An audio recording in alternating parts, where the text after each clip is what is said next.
In the 3.5 years I've been doing this job, we've been to every state in the union, but rarely a place as beautiful as this. And part of what we've seen is how transportation impacts people everywhere.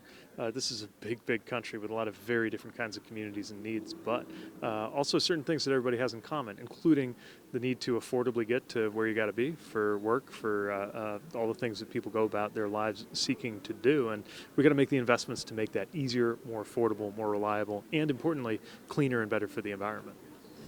So tell us about Nevada investments. Yesterday you were talking about the Arlington Avenue Bridge project. I've got different estimates like 28 million, 25 million.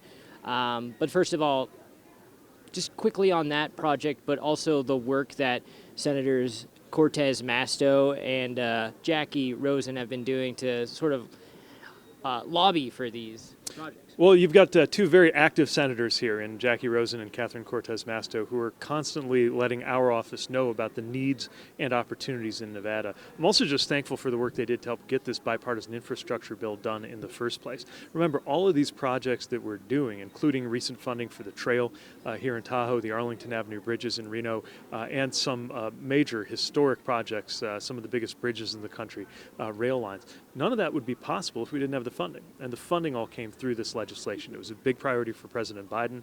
We spent our whole first year fighting to get that bill through. They were there for us, and we appreciate that. Look, Biden's gotten a lot of heat lately, but not talking about politics, talking about the Bipartisan Infrastructure Act and all of the, Keynesian economic plans here. How unprecedented, or is it unprecedented? Is this a place that our country is going to go moving forward? What would you like to see? Well, we've got the biggest infrastructure investments in about 70 years that are now underway. I don't think it has to be an ideological thing. After all, we found a lot of Republican members who didn't even vote for the bill are still joining us in celebrating the projects that the bill is helping to pay for, because it's just good policy. And part of why I'm glad to be here today at the Tahoe Summit is you have cooperation across state lines and across party lines around certain shared values and goals, like preserving this extraordinary lake and the communities around it, and making sure people have good means of transportation to get to where they need to go. It is my hope that we'll also evolve into a period when climate is not a red versus blue thing, that we are creating jobs, confronting climate change, and the only difference between Republicans and Democrats is a debate over who's doing a better job of tackling the problem, not a debate over whether the problem is real or not. Well, that Elon Musk interview with Trump, they did discuss it, as I'm sure you're aware. Not that Trump was really accepting of it, but just sort of listening to what Musk was having to say. Speaking of fires and dangers, getting out of this basin is a really big concern for people. With that project that you're talking about, the trail, that could bring in more tourism. What are your thoughts on keeping the infrastructure in the Tahoe Basin safe, secure, just getting things really tight up here? Well, we're bringing funding for planning work to make this community more resilient, given that those impacts are only going to escalate. Everything from wildfires to extreme snowfall to the simple fact that more people come here, which puts some pressure on the infrastructure when it's so hot in Reno or Sacramento. I just had an excellent briefing with the regional planning agency, getting more of a sense of how they're tackling those issues. And we're here to help, not just with technical assistance, but with funding too. All right, last question, me, Secretary, today. Thank you again so much for your time.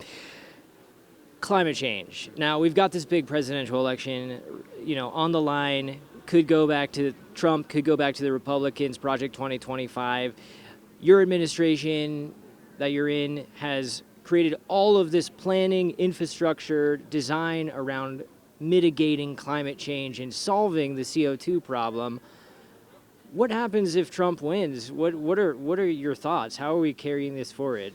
Well, without talking about the campaign, what I will say is that we need to maintain good policies that will help us protect American lives and livelihoods from the impacts of climate change. These impacts are upon us. We are way, way past the point where there's anything to be gained by pretending otherwise. And deleting a reference to climate change from a government website doesn't make the problem go away.